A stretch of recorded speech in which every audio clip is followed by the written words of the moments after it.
গল্পের নাম নিশির ডাক। সন্ধ্যা গড়িয়ে রাত নামছে। পশ্চিমবাংলার এক ছোট্ট গ্রাম খনডাঙ্গা। গ্রামটি বেশ নিরিবিলি, চারদিকে পাট ও ধানের ক্ষেত। কিন্তু এই গ্রামের উত্তর দিকে একটা পুরনো ভাঙাচোরা বাড়ি, জমিদার বাড়ি, যা নিয়ে নানা গল্প ছড়িয়ে আছে। লোকজন বলে প্রতি পূর্ণিমা রাতে সেই বাড়ির দিক থেকে কেউ আয় বলে ডাকে, যেন কারো কণ্ঠে বিষাদ আর হুকুম মিলেমিশে এক অদ্ভুত সুর। বহু লোক নিখোঁজ হয়েছে সেই ডাকে সাড়া দিয়ে। একদিন শহর থেকে একজন তরুণ সাংবাদিক অরিন্দম আসে সেই গল্পের সত্যতা জানার জন্য।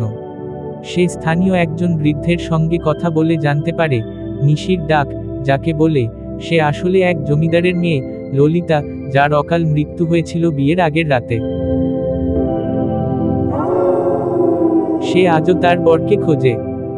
অরিন্দম স্থির করে সেই জমিদার বাড়িতে রাত কাটাবে। প্রথম কয়েক ঘন্টা কিছুই ঘটে না, কিন্তু রাত 12টার পর হঠাৎ শুনতে পেল, আয় আমার কাছে আয়, আয় আমার কাছে আয়। তার শরীর কেঁপে উঠল, শব্দটা যেন তার ঠিক পাশেই। বাইরে তাকিয়ে দেখে একটা সাদা শাড়ি পরা মেয়ে ধীরে ধীরে এগিয়ে আসছে, চোখে জল, মুখে এক রহস্যময় হাসি।